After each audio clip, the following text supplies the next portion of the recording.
Good evening YouTube and welcome back to the channel.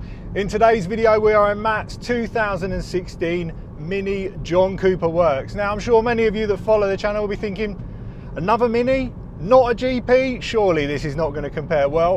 What I can tell you is, for those that have seen on Instagram, this is no slouch.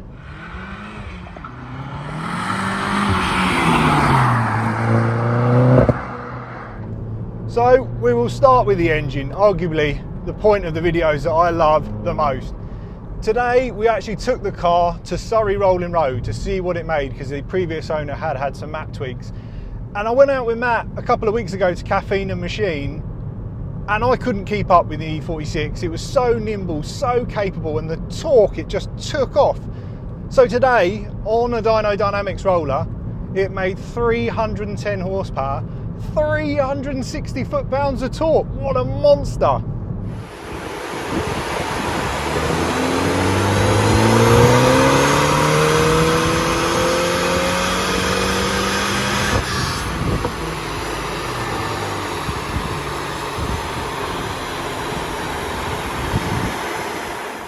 Now, also combined with this being under 1300 kilos, it's a quick car. It's boost limited in first and second.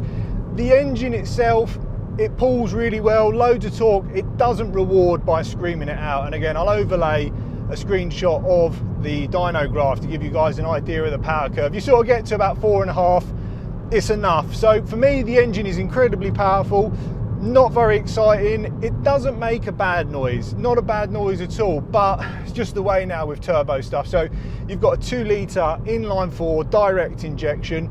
It's got all the right ingredients to be a great car, but I think again, for me, just because it doesn't rev, it doesn't feel particularly engaging. Although it's fast, it's not something that I'd want to grab the keys to.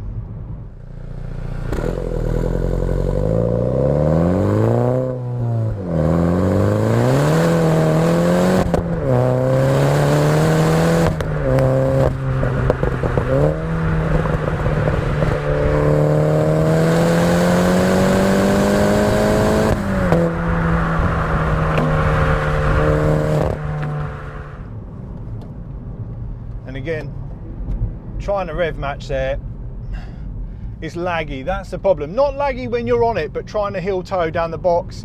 Pedal spacing doesn't feel particularly great. You can obviously tell it is a modern car. It's not a Focus track car or a special edition where you think, yeah, this is something that you really want to go and hang out in the corners with.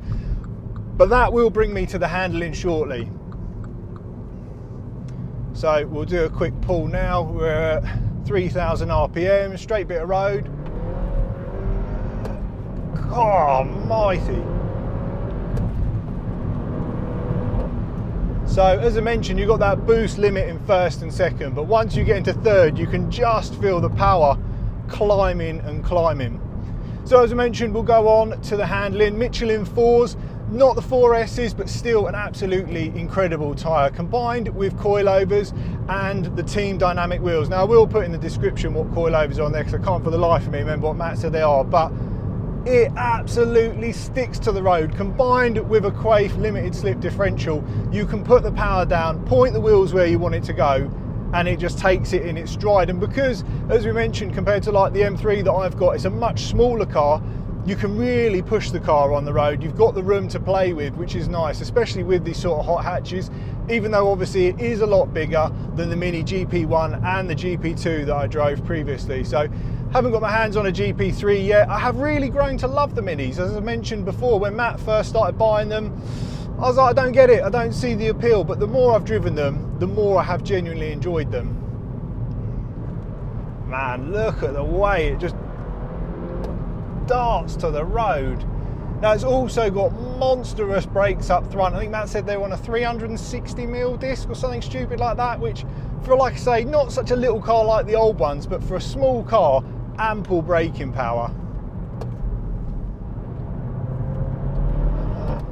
Love the way it sticks to the roads. Honestly, the limited slip differential is probably going to be a £1,500 upgrade. And for those that don't know, a limited slip differential, make sure that you get both drive to the front wheels. Whereas in a standard one, if you push on the power mid-bend, you normally get the inside wheel light up.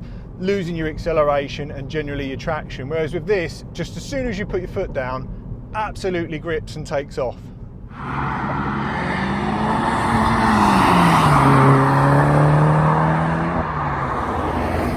So just quickly, finally, with the engine, I said about the exhaust noise, and something I should add is Matt actually had the BMW Mini performance system on it, which has a Bluetooth module that you can open and close the valves, and he took it off. Not because it wasn't a well-built exhaust, it did look lovely, it was just either too loud with the valves open or completely quiet with it off, whereas now with the standard system and the Sports Cat, it just gives it that nice sort of note that you want without being too abspo. I mean, it pops and burbles, which as I've got older, doesn't really float my boat anymore, but it is good fun when you're in the mood for it.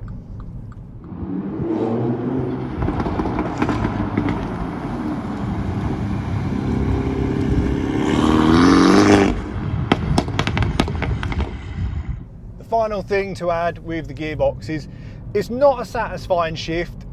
It feels a bit, there's play in it, but not because it's broken, it's just they seem to be like this with the new stuff. It's very forgiving if you get it wrong, but it doesn't feel precise when you get it right. And the ratios work well with the power, especially that these are 227 as standard, this one running 310 proven today.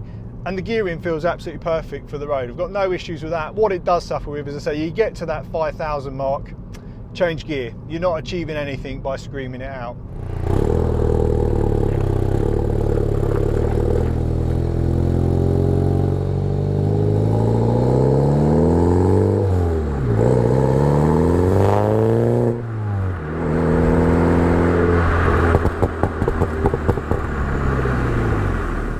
Interior, well, I think this is probably the biggest change that needed to happen for them, because for me, I hated that speedo that was in the middle. It feels modern in here now, it feels really up to date. It's got the Harman Kardon sound system, so it sounds great. BMW's influence from obviously their 1, 2, 3 series really is felt in this car, and it feels like a proper package. Nothing rattles. The seats look wonderful. They're not particularly supportive, maybe a little bit high. So if it was something I was going to buy, I'd definitely look at changing the seats, especially more so than the power. But again, seats and diff make a massive difference to this. It's actually really nice in here. Again, because they've got rid of this clock, they've put the whole sat-nav unit in there, and it just works really well. I still do like the switch gear, bit sort of fighter pilot with the start-stop down there, and you've got the traction control off. I'm driving it today with the traction control off, and it doesn't really seem to want to break loose at all with the Michelin 4s on there, even with this power, especially with the diff. It's just continuing to drive forward.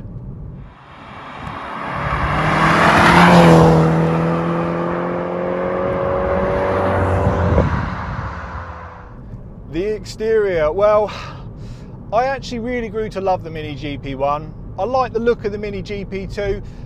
With this one being the 3, I've seen a Mini GP3 in person as well.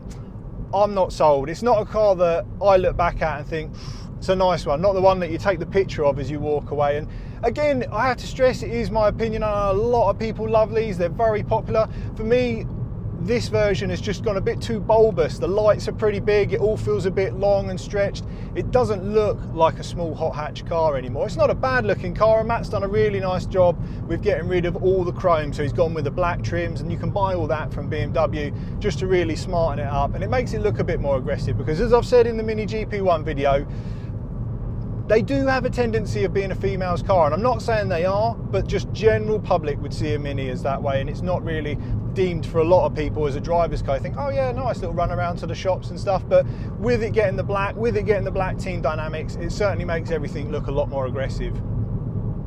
So we'll have a play with the brakes, and God, Jesus. Man, there's some bite in that, some serious bite. Running costs, well, 2 litre direct injection turbo, you're going to expect to see 35-40 miles to the gallon quite comfortably on a run, which for 310 horsepower that this has been mapped to, or 227 in standard form, is certainly respectable figures for the performance. The big question on this review, as always, would I own one? And it was pretty clear for me from the first time I drove it, no. Not because I don't like the look, not because it's particularly quiet in the sound.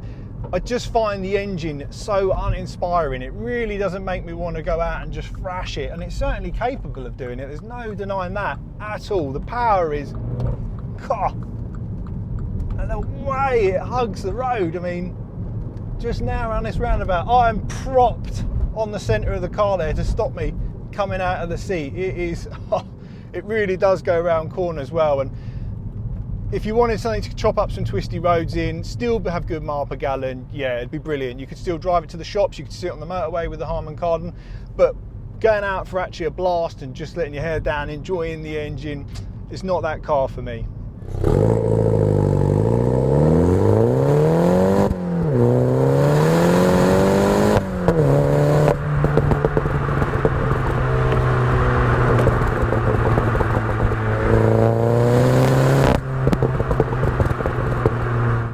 So how much are you expecting to pay for one of these? Well, like all things, mileage, age, condition, modifications, starting from around £15,000 right up to the way of £20,000. With this being a 2016, Matt bought it with all the limited slip diff, the intercooler, the wheels, the tyres already done. So it was pretty well spec'd, and as history has showed us both, if you can buy it when somebody else has already done it, you're generally going to save money doing that, because it costs a lot of money very quickly to take a gearbox out, put a limited slip diff in it and put it back together. And it does, like I've said today, make a massive difference to the drive and the feel of the car. So as always guys, if you enjoyed the review, make sure you give the channel a like and subscribe. Always difficult with me with these ones because I get a very narrow time slot to go out and feel. It's just sort of an initial impression video of the car, and I always appreciate being able to drive different stuff, and it would certainly be cool to drive the GP3, even though I've heard now that you can't get it in a manual, so it is an auto, which I've always been a big fan of in the auto boxes, but whether it's for a Mini, that will be the question. So yeah, stay tuned, and thanks for watching. Till next time.